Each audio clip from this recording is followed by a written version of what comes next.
آج پھر مجھے دیکھنے لڑکے والے آ رہے تھے۔ میں نے شیشے میں ایک نظر اپنے آپ پر ڈالی تو خود ہی اپنے آپ سے نظریں چرا لی۔ میرا لمبا چوڑا وجود آئینے میں میرا منہ چڑھا رہا تھا۔ مجھ میں لڑکیوں جیسی کوئی بات نہیں تھی۔ مجھے دیکھتے ہی کسی مرد کا گمان ہوتا تھا، اور یہی وجہ تھی کہ 28 سال کی عمر میں بھی میں ابھی تک کنواری تھی۔ میرا اونچا لمبا قد، اس پر چوڑی جسامت اور بھاری بھرکم ہاتھ پاؤں میرے لیے ایک مشکل بن گئے تھے، اور ایسا اب سے نہیں تھا بلکہ بچپن سے ہی ایسا تھا۔ میں لڑکیوں کے اسکول میں پڑھنے جاتی تو ہر کوئی مجھے عجیب عجیب نظروں سے دیکھتا، مجھ پر آوازیں کستا، اور میں سارے محلے میں بھی مردانہ شمیم کے نام سے مشہور تھی۔ آج بھی جب اماں نے بتایا کہ مجھے دیکھنے کے لیے رشتے والے آ رہے ہیں تو اماں کے کہنے پر میں لڑکیوں کی طرح سج دھج کر تیار تو ہو گئی، لیکن اس کے باوجود بھی مجھ میں کہیں سے زنانہ جھلک نہیں آ رہی تھی۔ میرے چہرے پر رواں بھی اس قدر تھا کہ داڑھی مونچھوں کا گمان ہوتا تھا۔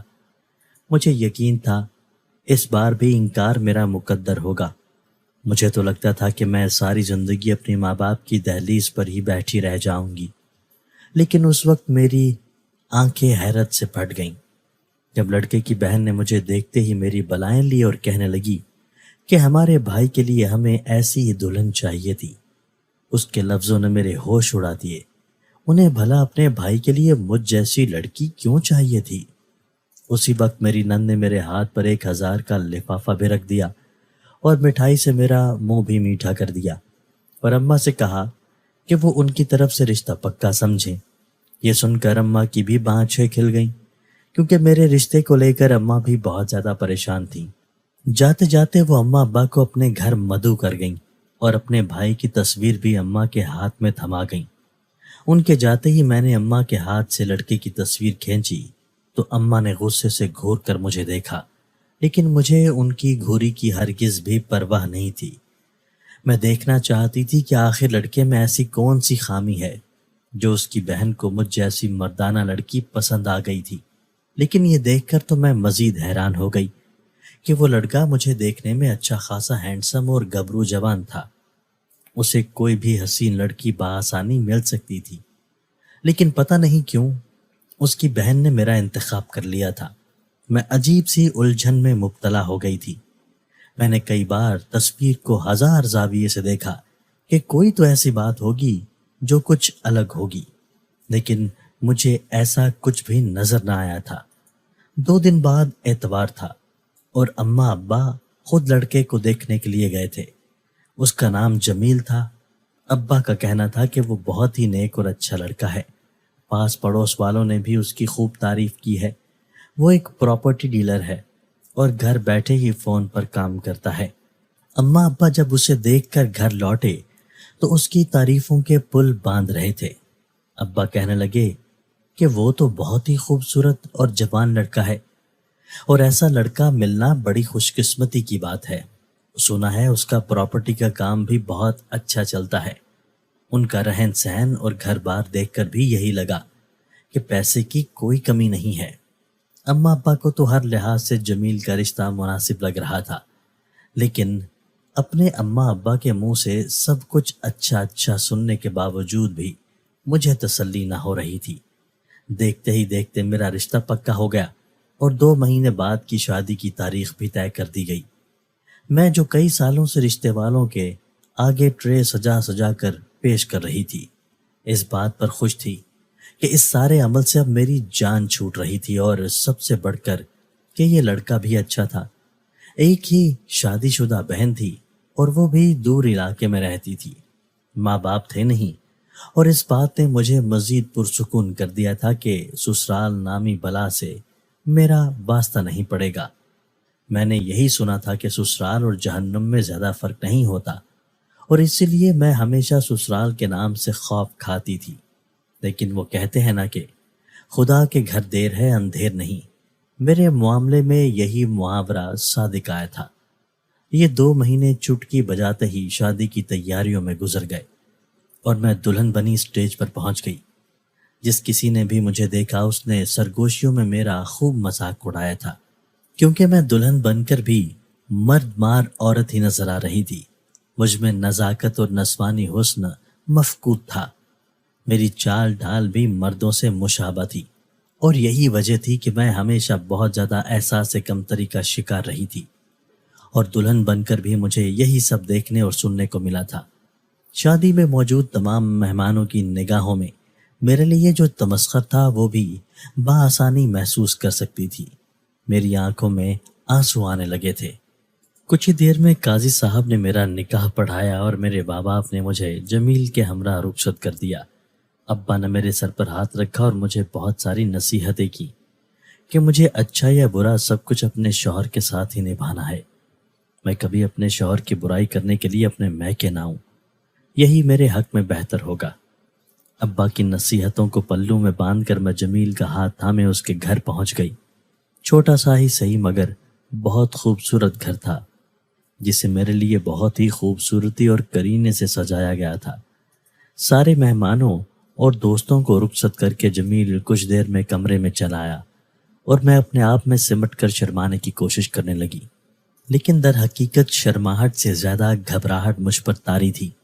میں نہیں جانتی تھی کہ اس رشتے پر جمیل بھی خوش ہیں یا نہیں، کیونکہ ہر لڑکا چاہتا ہے کہ اس کی ہونے والی بیوی بہت ہی خوبصورت اور حسین ہو، لیکن میں ہرگز بھی ایسی نہیں تھی، اور یہی بات مجھے پریشان کر رہی تھی کہ پتہ نہیں میں اپنے شوہر کے دل میں جگہ بھی بنا پاؤں گی یا نہیں۔ شادی کی اس رات کو لے کر جو خاص ارمان دل میں ہوتے ہیں، میرے دل میں وہ سب نہیں تھے، بلکہ میں تو بس یہی دعا مانگ رہی تھی کہ میرا شوہر مجھے میرے اس بھاری بھرکم مردانہ وجود کے ساتھ قبول کر لے۔ پتہ نہیں کیا سوچ کر اس کی بہن نے مجھے اس کے لیے چن لیا تھا۔ جمیل میرے پاس آ کر بیٹھے تو پہلی بار میں نے انہیں غور سے دیکھا۔ ان کے چہرے پر بہت زیادہ کشش تھی، کھڑے کھڑے نقوش اور بھوری آنکھیں ان کے حسن کو چار چاند بخش رہی تھی۔ اچانک ہی مجھے ان کے آگے اپنا آپ بہت ہی کمتر محسوس ہوا تھا۔ کچھ دیر یوں ہی وہ میرے سامنے بیٹھ کر خاموشی سے مجھے دیکھتے رہے، اور پھر اپنی جیب سے ایک چھوٹی سی مخملی ڈبیا نکال کر میرے ہاتھ پر رکھ دی۔ اس کے اندر سونے کی انگوٹھی جگمگا رہی تھی۔ جمیل نے مجھ سے زیادہ بات چیت تو نہ کی تھی، البتہ انہوں نے میرا حق باخوشی دیا تھا، اور اسی بات نے مجھے پرسکون کر دیا تھا۔ میرے جمیل کے ساتھ آنے والے 2 دن بہت ہی خوشگوار گزرے تھے، لیکن جب شادی کے سارے ہنگامے ختم ہوئے اور جمیل کی بہن باپ سے اپنے سسرال چلی گئی تو اس رات بہت عجیب سی بات ہوئی، اور اسی بات نے مجھے حیران و پریشان کر دیا۔ کیونکہ میں گھر میں اکیلی عورت تھی، اسی لیے میں نے شادی کے دوسرے دن سے ہی سارا گھر سنبھال لیا تھا۔ میں رات کے کھانے کے برتن دھو کر کمرے میں لوٹی تو رات کا 1 بج رہا تھا۔ مجھے دیکھتے ہی جمیل نے مجھ سے کہا کہ اپنا کوئی جوڑا نکال کر مجھے دے دو۔ پہلے پہل میں حیران ہوئی کہ جمیل کو میرے جوڑے سے کیا کرنا ہے، لیکن پھر کوئی بھی سوال کیے بنا میں نے الماری سے اپنا ایک جوڑا نکال کر جمیل کے آگے رکھ دیا۔ جمیل نے الٹ پلٹ کر جوڑا دیکھا اور اسے اٹھائے غسل خانے میں چلے گئے۔ میں حیرانی سے بیڈ پر بیٹھی سوچنے لگی کہ یہ اچانک جمیل کو کیا ہوا ہے، انہیں میرے جوڑے سے کیا کام ہے۔ لیکن جیسے ہی وہ غسل خانے سے باہر نکلے تو میری چیخ نکلتے نکلتے رہ گئی۔ مجھے اپنی آنکھوں پر یقین نہیں آیا تھا۔ میرے خوبصورت لمبے چوڑے شوہر نے اپنے جسم پر میرا لباس زیب تن کر رکھا تھا، اور اس کے بعد وہ خود کو آئینے کے سامنے کھڑا ہو کر اچھی طرح دیکھ رہے تھے۔ بڑی مشکل سے میں نے حق لاتے ہوئے جمیل سے پوچھا کہ آپ نے یہ عورتوں والا لباس کیوں پہن رکھا ہے؟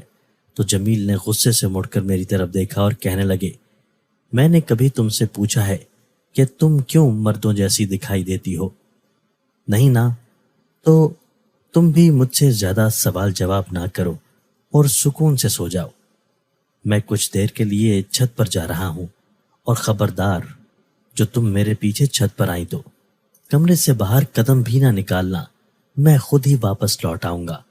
مجھے اپنی جگہ ہکا پکا چھوڑ کر میرا شوہر کمرے سے باہر نکل گیا، اور میں جان گئی تھی کہ ان کی منزل چھت ہے، لیکن اتنی رات گئے چھت پر میرا لباس پہن کر وہ کیا کرنے جا رہے تھے؟ آخر یہ سب کچھ کیا ہو رہا تھا؟ مجھے کچھ بھی سمجھ نہیں آ رہا تھا۔ میں جتنا زیادہ سوچ رہی تھی میرا دماغ کام کرنا بند کرتا جا رہا تھا۔ ایک لمحے کے لیے میرا دل چاہا کہ میں چھت پر جا کر دیکھوں تو صحیح کہ میرا شوہر کیا کر رہا ہے، لیکن پھر یہ سوچ کر خوف زدہ ہو گئی کہ اگر غصے میں آ کر جمیل نے کچھ الٹا سیدھا کر دیا تو میں کہیں کی بھی نہیں رہوں گی۔ اس لیے میں خاموشی سے بستر پر لیٹ کر کروٹیں بدلنے لگی۔ آنکھیں بند کرتی تو تصور میں میرا شوہر میرے ہی لباس میں نظر آتا اور میں گھبرا کر آنکھیں کھول دیتی۔ میں نے زندگی میں پہلی بار کسی مرد کو عورتوں والے لباس میں دیکھا تھا۔ میرے مردانہ وجود کا فائدہ میرے شوہر کو ہوا تھا کہ انہیں میرا لباس بآسانی آ گیا تھا، لیکن اسے پہننے کے پیچھے کیا مقصد تھا یہ بات مجھے سمجھ نہیں آ رہی تھی۔ ایسے ہی 3 گھنٹے گزر گئے تھے اور جمیل لوٹ کر نہ آئے تھے، لیکن پھر فجر کی اذانوں سے کچھ دیر پہلے جمیل کمرے میں واپس چلے آئے۔ ان کی چال بتا رہی تھی کہ ان کی کمر میں تکلیف ہے۔ وہ بہت مشکل سے چلتے ہوئے غسل خانے میں گئے اور لباس تبدیل کر کے بستر پر آ گئے۔ میں نے دبے دبے لفظوں میں جمیل سے پوچھنے کی کوشش کی کہ آخر وہ چھت پر کیا کرنے گئے تھے، لیکن انہوں نے غصے سے بری طرح مجھے گھور کر دیکھا اور مجھ سے منہ پھیر کر سو گئے۔ ان کے اس انداز نے میرا دل بری طرح دکھایا تھا۔ میں ان کی بیوی تھی، مگر شاید ان سے پوری طرح بے خبر تھی۔ جمیل کے سونے کے بعد بھی نیند میری آنکھوں سے کوسوں دور تھی۔ عجیب عجیب سے خیالات مجھے ستا رہے تھے۔ پتہ نہیں جمیل کے اس عمل کے پیچھے کیا راز پوشیدہ تھا۔ جمیل کے انداز بتا رہے تھے کہ وہ میرے کسی سوال کا جواب نہیں دیں گے اور مجھے کبھی نہیں بتائیں گے کہ وہ چھت پر کیا کرنے گئے تھے۔ میں نے خود ہی اپنے دل کو تسلی دی کہ ابھی تو شادی کو 3 ہی دن ہے، کچھ دن گزریں گے تو میرا شوہر مجھ پر بھروسہ کرنے لگے گا اور خود ہی مجھے ہر بات بتا دے گا۔ مگر یہ محض میری خوش فہمی ثابت ہوئی تھی۔ یہ سلسلہ نہ ہی رکا تھا اور نہ ہی جمیل نے مجھے کچھ بتایا تھا۔ اگلے دن بھی وہ میرا ایک لباس پہنے چھت پر چلے گئے تھے اور فجر سے کچھ دیر پہلے ہی لوٹ کر آئے تھے۔ ان کے لیے چلنا بھی بہت مشکل ہو رہا تھا۔ کمر پر ہاتھ رکھے وہ آہستہ آہستہ غسل خانے میں چلے گئے تھے۔ ایسا لگ رہا تھا جیسے ان کی کمر میں شدید تکلیف ہو، اور اسی لیے ڈرتے ڈرتے میں نے ان سے پوچھ لیا کہ جمیل آپ کو کیا ہوا ہے؟ آپ کی کمر میں درد ہے کیا؟ آپ اتنے گھنٹے چھت پر کیا کرتے ہیں؟ جمیل نے ایک قہر برساتی نگاہ مجھ پر ڈالی اور کچھ پیسے اپنی الماری سے نکال کر میرے ہاتھ پر رکھ دیے اور کہنے لگے، مجھ سے سوال جواب کرنے کے بجائے تم سکون سے عیش کی زندگی گزارو۔ کل جا کر اپنے لیے کچھ نئے اور اچھے کپڑے خرید کے لے آنا۔ ویسے بھی اب تمہارے کپڑے ہم دونوں ہی کے استعمال میں رہیں گے۔ ان کا لہجہ اس قدر سخت تھا کہ مجھ میں مزید کچھ پوچھنے کی ہمت نہ رہی تھی۔ میں نے وہ 2000 روپے اپنی مٹھی میں دبائے اور خاموش ہو گئی۔ دن تیزی سے گزر رہے تھے اور جمیل کا ہر رات یہی معمول بن گیا تھا۔ وہ فجر سے کچھ دیر پہلے ہی لوٹ کر کمرے میں آیا کرتے تھے۔ میں ان سے سوال جواب کی کوشش کرتی تو وہ میرے ہاتھ پر پیسے رکھ دیتے اور کہتے کہ میں تمہاری ہر ضرورت پوری کر رہا ہوں، بہتر یہ ہے کہ تم میرے معاملات میں مداخلت نہ کرو، اور نہ چاہتے ہوئے بھی میں خاموش ہو جاتی۔ میرا تعلق بھی غریب گھرانے سے تھا اور اسی لیے اتنی آسائشیں اور پیسہ دیکھ کر میری زبان کو بھی تالا لگ جایا کرتا تھا۔ لیکن ایک بات تھی کہ میرے کپڑے مجھ سے کہیں زیادہ جمیل پر جچتے تھے۔ دیکھنے میں وہ بھی میری طرح ہی لمبے چوڑے تھے، لیکن ان کے نقوش میں بہت ہی زیادہ نزاکت اور خوبصورتی تھی، اور جب وہ میرے کپڑے پہنتے تو ان کی چال ڈھال بھی بالکل لڑکیوں جیسی معلوم ہوتی، جبکہ مجھے تو مردوں کی طرح ہی لمبے لمبے ڈھگ بھرے چلنے کی عادت تھی۔ جمیل رات کے اندھیرے میں کیا کرتے تھے یہ تو مجھے معلوم نہیں تھا، لیکن دن کی روشنی میں میں نے انہیں بہت نیک پایا تھا۔ وہ پابندی سے نماز پڑھتے تھے، سب کے ساتھ بہت اچھے سے پیش آتے اور میرے ساتھ بھی بہت ہی محبت رکھتے تھے، اور یہی وجہ تھی میں ان کے ساتھ خوش تھی۔ اسی طرح ہماری شادی کو پورا 1 مہینہ ہو گیا تھا، اور اس 1 مہینے میں نے جمیل میں کوئی برائی نہ دیکھی تھی، سوائے اس کے کہ وہ رات کو میرے کپڑوں میں چھت پر جاتے تھے۔ نہ ہی انہوں نے مجھے کسی بھی حوالے سے کوئی پریشانی دی تھی اور نہ ہی کبھی کسی قسم کی کوئی روک ٹوک کی تھی۔ پیسوں کی بھی کوئی کمی نہیں تھی، نہ ہی میرے میکے جانے پر کوئی پابندی تھی۔ بس ایک بات جمیل نے مجھے اچھی طرح سمجھا دی تھی کہ میں ان کی اور اپنی کوئی بات کسی کے سامنے نہ کروں، اور یہی وجہ تھی کہ میں نے جمیل کی رات والی کہانی کسی کے آگے بیان نہ کی تھی۔ میرے ماں باپ بھی مجھ سے کوئی سوال کرتے تو میں انہیں یہی بتاتی کہ سب کچھ ٹھیک ہے اور مجھے اپنے شوہر کے ساتھ کوئی پریشانی نہیں ہے۔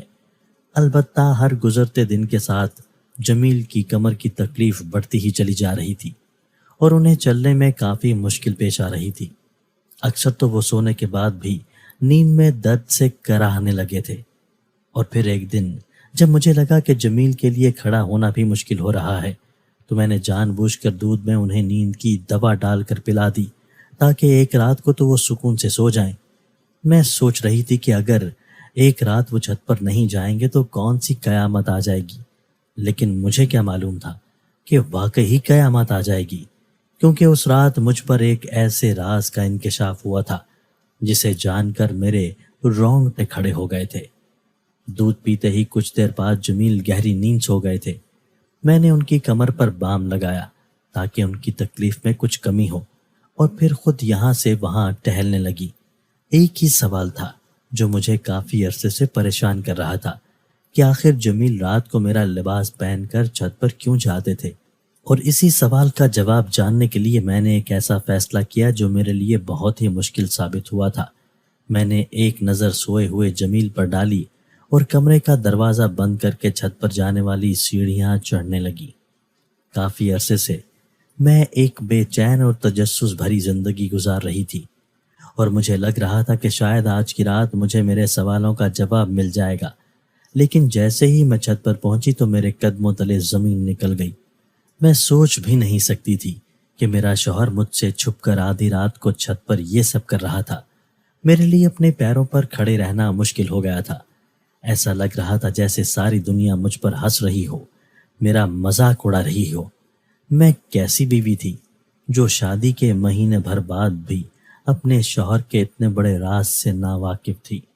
میرا دل چاہا تھا کہ میں اپنی اس بے وقوفی پر اپنا ماتھا پیٹ لوں، کیونکہ مجھے اپنی آنکھوں کے سامنے کا سچ نظر نہیں آیا تھا۔ میں چھت پر پہنچی تو وہاں پہلے سے ہی کوئی موجود تھا۔ وہ جو کوئی بھی تھا اندھیرے میں مجھے جمیل سمجھ رہا تھا، اور حیرت کی بات یہ تھی کہ وہ بھی مرد تھا اور زنانہ لباس ہی میں موجود تھا۔ مجھے دیکھتے ہی وہ غصے میں کہنے لگا، یار جمیل، تو نے کتنی دیر لگا دی ہے، وہاں محفل شروع ہو چکی ہوگی، تجھے پتہ ہے نا کہ ہمارے پاس کتنے کم گھنٹے ہوتے ہیں، تو ہے کہ اتنا وقت لگا کر چھت پر آیا ہے۔ جب سے تیری شادی ہوئی ہے تجھے بیوی سے ہی فرصت نہیں ملتی۔ میں حیرانی سے اس آدمی کی بات سن رہی تھی جو بڑی ہی خوبصورت عورت معلوم ہو رہا تھا، لیکن میں جان گئی تھی کہ وہ عورت نہیں بلکہ مرد ہے۔ اس نے آگے بڑھ کر تیزی سے میرا ہاتھ پکڑا اور مجھے اپنے ساتھ لے کر آگے بڑھنے لگا۔ وہ بڑی مہارت سے ایک کے بعد ایک چھت پھلانگ رہا تھا اور میں بہت مشکل سے اس کا ساتھ دے رہی تھی۔ میرے ہاتھوں کی بناوٹ اور ساخت ایسی تھی کہ اسے یہ معلوم ہی نہ ہو سکا کہ میں جمیل نہیں بلکہ شمیم ہوں۔ ساتھ ساتھ وہ جو کچھ کہہ رہا تھا وہ سن کر میرے رونگٹے کھڑے ہو رہے تھے۔ جمیل، آج ہمیں ساری لڑکیوں کو ایک ساتھ نپٹانا ہے۔ بہت دن ہو گئے ہیں یوں چوری چھپے کام کرتے ہوئے، اب ایک ہی ساتھ آج ہم ساری لڑکیوں کو اپنے نئے ٹھکانے پر پہنچا دیں گے۔ اس کا علم تیرے اور میرے سوا کسی کو نہیں ہے، اسی لیے وہاں ہم پوری طرح محفوظ ہو کر اپنا کام کر سکیں گے۔ بات کرتے کرتے اچانک ہی اس آدمی نے ایک اونچی دیوار پھلانگی تھی، اور میں ہرگز بھی اتنی اونچی دیوار پھلانگ نہیں سکتی تھی، اس لیے پیچھے ہی رک گئی۔ میرے اس طرح رک جانے پر وہ چونک کر پلٹا، اور اس کی نظر جیسے ہی میرے چہرے پر پڑی اس کی بولتی بند ہو گئی۔ دور سڑک پر لگی اسٹریٹ لائٹ میرے چہرے پر روشنی ڈال رہی تھی۔ وہ مجھے دیکھتے ہی سکتے میں آ گیا تھا۔ پل بھر میں ہی اس نے میرا ہاتھ چھوڑ دیا اور ہکلاتے ہوئے کہنے لگا، بھابھی، آپ یہاں کیا کر رہی ہیں؟ جمیل کہاں ہے؟ میں نے غصے سے اس سے پوچھا کہ یہ سب کیا ہے؟ تم کن لڑکیوں کا ذکر کر رہے ہو؟ تم جمیل کے دوست ہو نا؟ تم دونوں مل کر لڑکیوں کے ساتھ غلط کام کرتے ہو، کیا تمہیں ذرا بھی شرم نہیں آتی؟ جمیل تو بہت ہی نیک بنتا ہے، کیا وہ بھی تمہارے ساتھ غیر لڑکیوں کو؟ میری آواز روند گئی تھی۔ میں اس سے کیسے پوچھتی کہ میرا شوہر مجھے کس طرح سے دھوکہ دے رہا ہے؟ میری بات سنتے ہی جمیل کے دوست نے نفی میں سر ہلایا اور کہنے لگا، نہیں بھابھی، آپ غلط سمجھ رہی ہیں، یہ بات نہیں ہے، دراصل بات کچھ اور ہے۔ میں نے غصے میں کہا کہ جو عجیب بات ہے مجھے سب کچھ بتاؤ، ورنہ میں سارے جہان کو چیخ چیخ کر بتاؤں گی کہ تم اور تمہارے دوست لڑکیوں کے ساتھ غلط کام کرتے ہو، انہیں دوسرے ٹھکانے پر پہنچاتے ہو اور نہ جانے ان کے ساتھ وہاں کیا کچھ کرتے ہو۔ جمیل کا دوست واپس مجھے چھت تک لایا اور پھر چھت پر ہی بیٹھ گیا اور بتانے لگا کہ وہ اور جمیل خفیہ پولیس آفیسر ہیں اور ایسے آپریشنز کرتے ہیں جو دنیا کی نظروں سے چھپا کر کیے جاتے ہیں۔